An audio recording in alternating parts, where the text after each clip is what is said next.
Hi, this is Andrew. Thanks for joining me. Today's video kind of picks up where we left off with Active Directory episode 5, where we have IIS installed. I changed things up a little bit to really meet the needs or to correct a problem that we had with our AWS environment.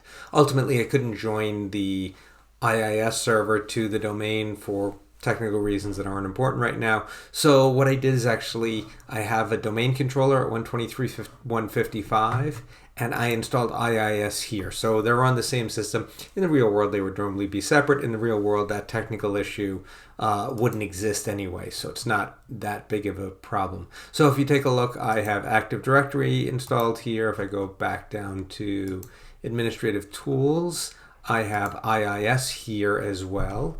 So now I can take a look and I have a site here and I have a URL rewrite. And if I go to my Windows 10 computer on the right side here, I can type in www.class.local because that is in my DNS on my Windows system. And if I type DNS, just confirm under class.local, I have www. And if I wanted to, I could actually, I have Andrew .local there, and I could go that way as well. My domain is class.local, so I'll just show you both. Andrew.local, and it redirects. I haven't gone there from this browser yet, so it's giving me a warning, accept at risk. There we go, redirected. And this is because it's a self-signed certificate. So what we're going to do with this next step in this lab is actually create Windows Authentication, use Active Directory accounts to access this web page. So I kind of mentioned it earlier when we were installing IIS that there were other options we would come up to, and now we're going to use one of them. So if I go back to Server Manager, add roles and features, role-based, just click through everything. Now when I go down here, I see Web Server IIS is already installed, but only 8 of 43 items. So if I go down and I select Web Server, it's 7 of 34. And under Security, one of the options is not checked off is Windows Authentication. That's what we want to use right now. So I'm going to check off the box for Windows Authentication and basically continue through everything else, leave it normal. And all it's going to do is add Windows Authentication to my IIS environment. So as soon as that finishes, I'll be able to relaunch IIS and we'll look at the Windows Authentication option. Okay, so the installation completed. Now I'm going to go back to the Start menu, type IIS, and bring up the IIS Manager. Now, what I'm actually going to is the default website. This authentication option was here before, and anonymous authentication was enabled before. But now, because of installing Windows Authentication, that's now an option here. So what I'm going to do is actually enable Windows Authentication, and I'm going to disable anonymous authentication. So now I need to log in to access the website. So I can go here, I will restart the website. Now, if I go back here and I refresh, I can retype it, it all works. It's not prompting me for a password. So the reason for that, and I'm going to actually close the website, I'm going to go to Options, and each browser is going to do this a little bit different. I'm going to go to Privacy and Clear History, and let's just clear everything. Now I just cleared my history in this browser. Now if I go www.class.local, it prompts me for a username and password. So I have a username Fred that I created earlier, and I have my normal password. And when I log in, I can get to the website. Now, if I put incorrect information in there, it wouldn't get there. And if I want to prove that, I can do clear history and clear now, and then go back to www.class.local. And I can type Fred, an obvious bad password, and it just won't let me through. So this created a situation where only Fred can access, or only a logged in user can access this website. So once again, Fred, the normal password, and let's see, I never want to save any passwords there. I don't know why that timed out, but there we go. I'm reaching the website, everything's working. So the next thing I want to do is actually say, well, let's have it so Fred can get there, but not Bill. So let's just kind of go through that process. I'm going to create a Bill account, and you've seen this before, so I will do this very quickly. Users and computers, and I'm going to create a new user named Bill, and don't have it change, and I'll do those options.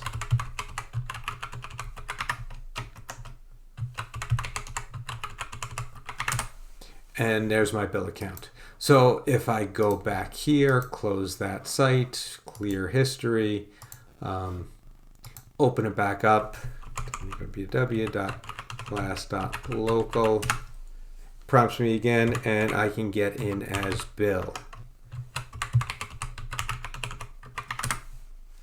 Get to the website. So what if I want to restrict access so that Fred can get there but Bill cannot? Well, one thing I can do is go to the NTFS permissions of the page. If I explore, if I'm looking at the website and I explore, that opens up in the file system where the website is. So I'm going to actually go to the folder level. I'm going to go to Properties and Security. That's where the NTFS permissions are.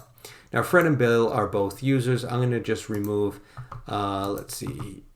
remove Fred, remove users. Oh, it is inheriting, so I will go to Advanced, replace Disable Inheritance, and convert to explicit permissions. Now this will let me select users and remove users. And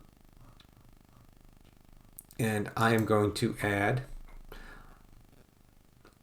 best practice would be to add a group, and I'm going to go with Fred. So I'm not doing best practice, I'm going to add the individual. Fred should be in a group called sales or whatever web page, whatever this is.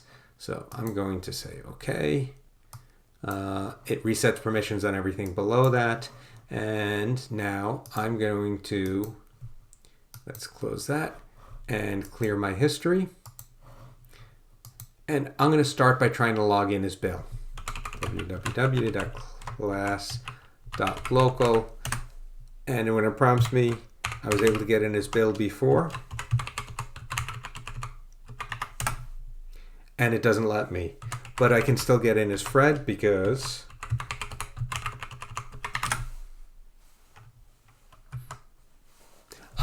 Fred is the account that has permissions. So like I said, best case, I would go here and I would say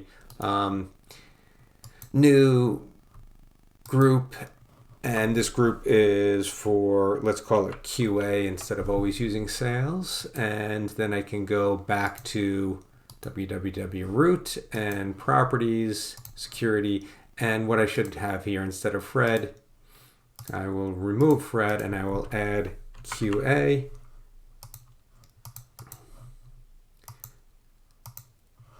And then I can say, well, I'm going to make Fred a member of QA.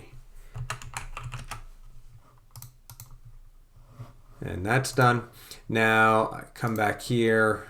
Let's just clear the history. www.class.local. And I try Bill first. And that doesn't work. I try Fred.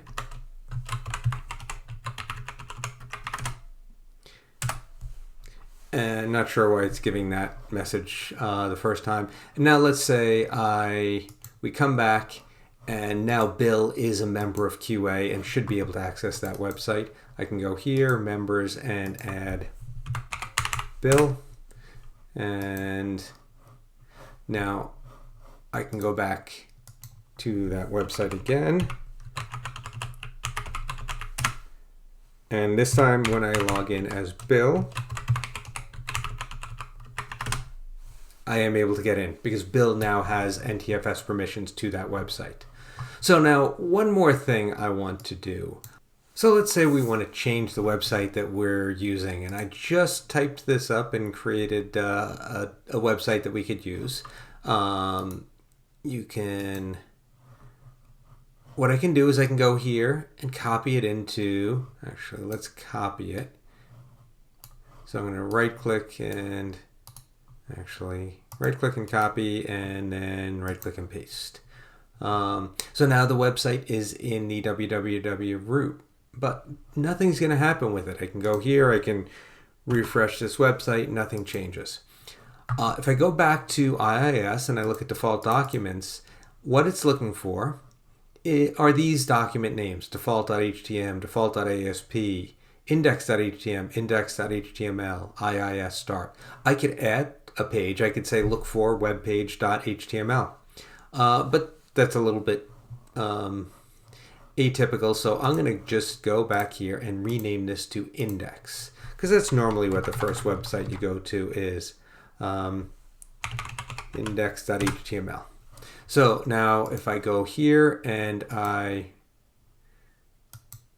refresh, I get this website that I created.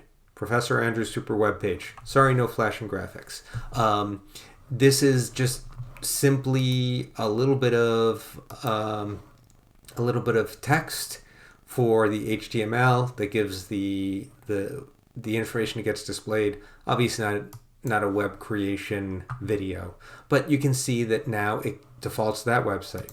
Now if I go back to default website and I say, you know what, I want index.html to be at the bottom of the list, I will say if it sees IIS start, it'll just go through this list. If it sees IIS start first, it'll load that. So if I go back and refresh, I can get there. Now if I type /index.html, I can still get to my website. It's just the default website when I don't have a name on it is the only thing that we're looking at here. Now if I wanted my web page in here, I could. If I want index to be the first thing that's displayed, if that's missing, then it'll go to IIS start. That's fine too. So every time I go in here and I click on, these are links to Microsoft pages, so that's why it spins and times out. Let's see, I thought I moved it up. Index.html, refresh. Yeah, it needs a refresh, otherwise it's going into cache and going with the old one. And I can also clear history, and remember we have authentication set up. So if I go here, www.class.local, it's prompting me, and Bill and Fred worked, and I can do Bill and cyberclass. Let's try it again. And there's getting to the website. So that covers primarily Windows Authentication, but we threw a few things in there related to permissions, and actually you could see the file. The location of the website is here. It's a very simple website that I have, very simple website that's default website. If you have a much more complicated website, obviously you could go much deeper with that. So that is IIS and a few extra things we're doing with that related to Active Directory. That's all I have for you today. Thanks for joining me.